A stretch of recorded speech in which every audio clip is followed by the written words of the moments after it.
Hi viewers, welcome to Lavi's Kitchen. Lavi's Kitchenல இன்னைக்கு நம்ம பார்க்க போற ஒரு புது ரெசிபி ரசமலை. ரொம்ப சிம்பிளான மெத்தட்ல நம்ம வீட்ல எப்படி ரசமலை பண்றதுன்னு பார்க்கலாம். வாங்க வீடியோக்குள்ள போலாம்.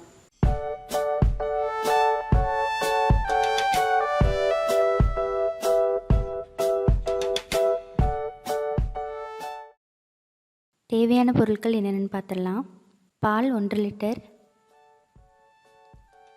சர்க்கரை 250 கிராம், வினிகர் 2 டேபிள் ஸ்பூன், குங்குமப்பூ, பிஸ்தா, பாதாம், ஏலக்காய் தூள். இப்போ ரசமலாய் பண்ண ஸ்டார்ட் பண்ணிடலாம். ரசமலாய் பண்ணுறதுக்கு ஃபஸ்ட்டு நம்ம பன்னீர் தனியாக பிரித்து எடுக்கணும். அதுக்கு நான் இன்றைக்கி 1 லிட்டர் பால் எடுத்திருக்கேன். பால் நல்லா காய்ச்சி நல்லா பொங்கினோன்னையும் ஒரு 5 மினிட்ஸ் அதை நல்லா ஆற வச்சிடலாம். இப்போ பால் நல்லா பொங்கி ஆறி இருக்கு. வினிகர் கொஞ்சம் கொஞ்சமாக சேர்த்து இதை நல்லா நம்ம மிக்ஸ் பண்ணிகிட்டே இருக்கலாம். நம்ம ஒரே டைமில் வினிகர் போட்டு மிக்ஸ் பண்ணிட்டோம் அப்படின்னா ரொம்ப கட்டி கட்டியாக கிடச்சிரும். அதனால் கொஞ்சம் கொஞ்சமாக சேர்த்து நம்ம இதை மிக்ஸ் பண்ணிகிட்டே இருக்கலாம்.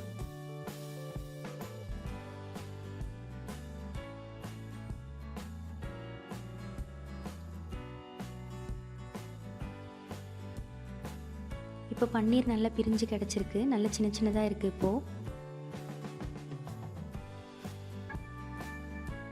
இப்போ பன்னீரை நம்ம ஒரு நல்ல காட்டன் துணியில் வடிகட்டிடலாம்.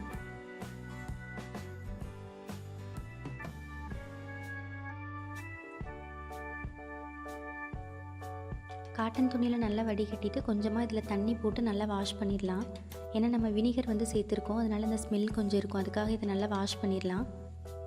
இது இப்போ வாஷ் பண்ணிவிட்டு நல்லா கட்டி ஒரு இடத்துல தொங்க விட்டுடலாம். அப்போ தான் அதில் இருக்க தண்ணியெல்லாம் நல்லா ட்ரை ஆகும். இது ஒரு 13 மினிட்ஸ் அப்படியே இருக்கட்டும். அப்போ தான் அதில் இருக்க தண்ணியெல்லாம் நல்லா ட்ரை ஆகி ட்ரை பன்னீர் நமக்கு கிடைக்கும். நெக்ஸ்ட்டு இப்போ நம்ம ரப்டி பண்ண ஸ்டார்ட் பண்ணிடலாம். ரப்டி பண்ணுறதுக்கு நான் இன்றைக்கி 500 ml மில்க் எடுத்திருக்கேன்.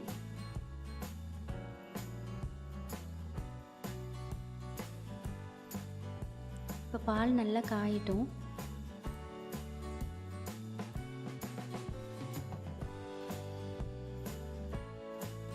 இப்போ பால் நல்லா காஞ்சிருச்சு.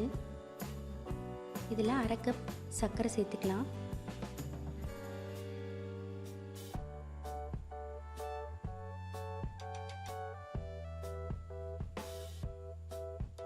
குங்குமப்பூ கலருக்காக நம்ம குங்குமப்பூ சேர்த்துருக்கோம்.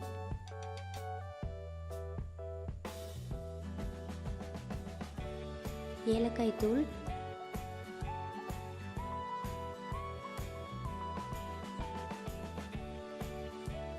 பாதாம், பிஸ்தா. கலருக்காக நான் கொஞ்சமாக கலர் பவுடர் சேர்த்திருக்கேன். குழந்தைங்களுக்கு கொடுக்குற மாதிரி இருந்தால் அதை ஆட் பண்ண வேண்டாம். இப்போ இதை நல்லா மிக்ஸ் பண்ணிடலாம் அடி பிடிக்காமல்.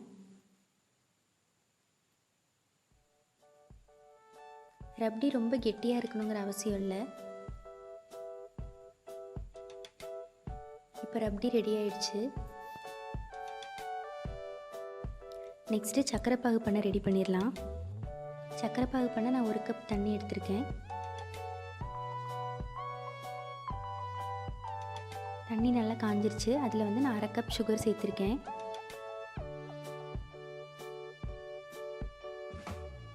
இதை நல்லா மிக்ஸ் பண்ணிவிட்டு கொஞ்ச நேரம் அது நல்லா கொதிக்கட்டும்.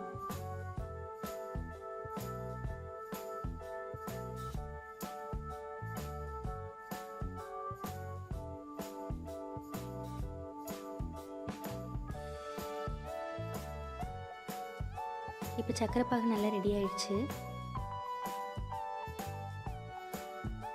இப்போ பன்னீர் நல்ல தண்ணியெல்லாம் வடிஞ்சு ரெடியாக இருக்கும். ஓப்பன் பண்ணி பார்த்துடலாம். தண்ணியெல்லாம் வடிஞ்சு நல்லா ட்ரை ஆயிடுச்சு.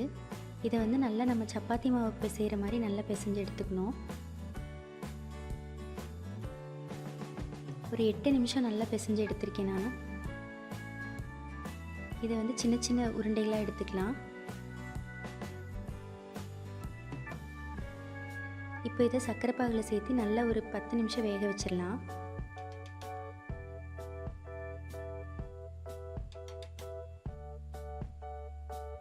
நம்ம பன்னீர் வந்து நல்லா பிசையாமல் விட்டுட்டோம் அப்படின்னா நம்ம சக்கரை பாகில் சேர்க்கும்போது எல்லாம் உடஞ்சிரும். அதனால் நல்ல டைம் எடுத்து அதை வந்து பிசைஞ்சு எடுத்துக்கணும்.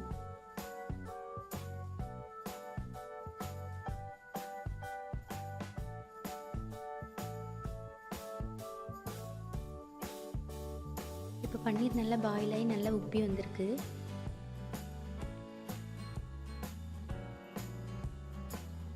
பாருங்கள், எதுவுமே நல்லா உடையாமல் நல்லா உப்பி வந்திருக்குது.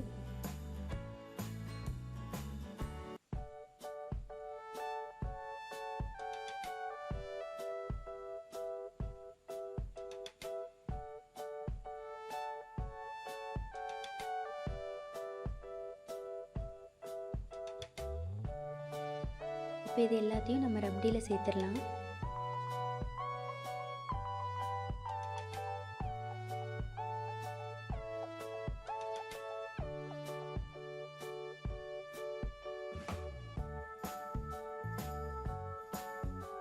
இது ஒரு 6 மணி நேரமாவது நல்லா ஊறணும்.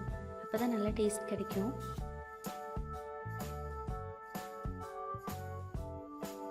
நீங்களும் வீட்டில் ட்ரை பண்ணி பாருங்கள். உங்களுக்கு பிடிச்சிருந்தா கமெண்ட் செக்ஷனில் கமெண்ட் பண்ணுங்கள். தேங்க்ஸ் ஃபார் வாட்சிங்.